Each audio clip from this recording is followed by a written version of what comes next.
It's great to have you back now. On international scale, the United States recorded a $1.45 billion goods trade surplus with Nigeria in the first 10 months of 2025, reversing a deficit position from the previous year, as U.S. exports to Nigeria surged while imports from Nigeria declined. The U.S. trade data shows.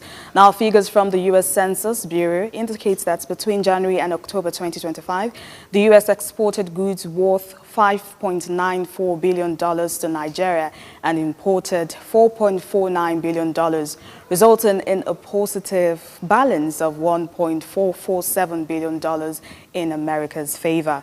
Well, this marked a turning point from the same period of 2024 when the U.S. ran a $1.367 billion deficit with Nigeria.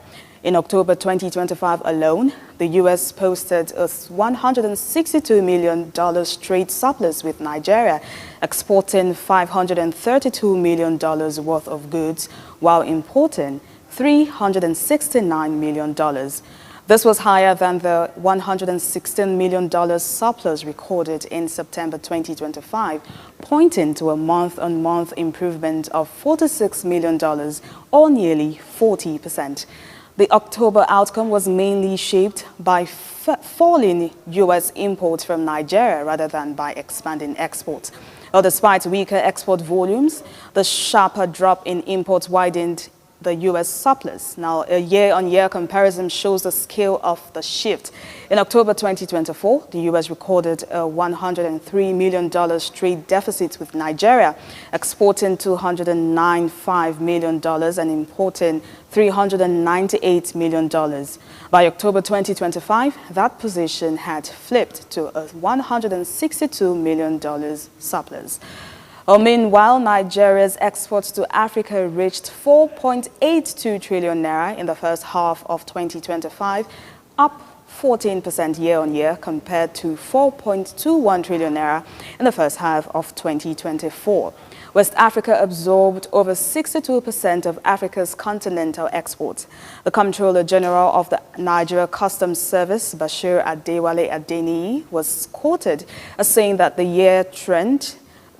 last year trend highlights Nigeria's role as a hub for intra-continental trade and value chains, adding that this is a clear signal of strengthening regional trade momentum.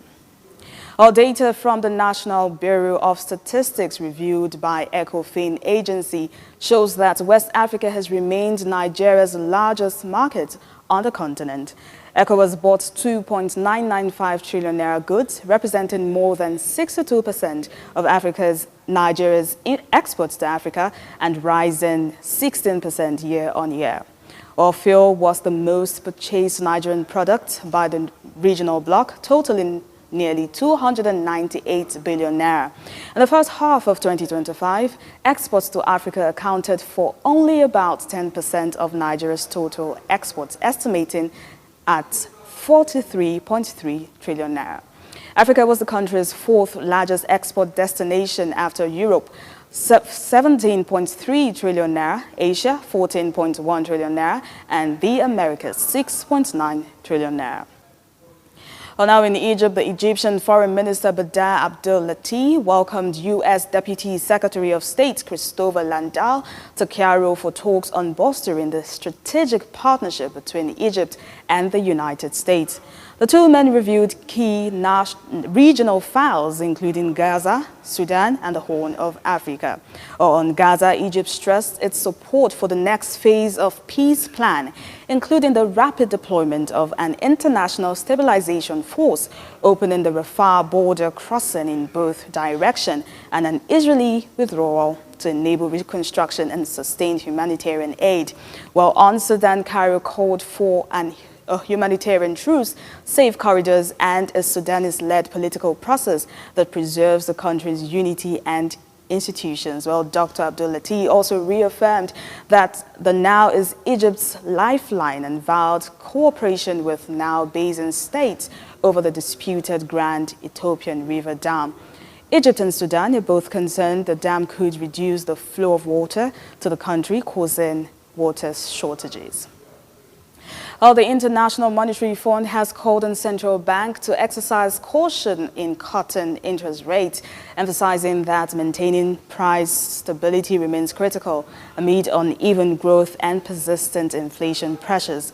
In its latest 13-page World Economic Outlook update, the fund highlighted that while several economies are experiencing a modest recovery in output, inflationary pressures remain a significant concern.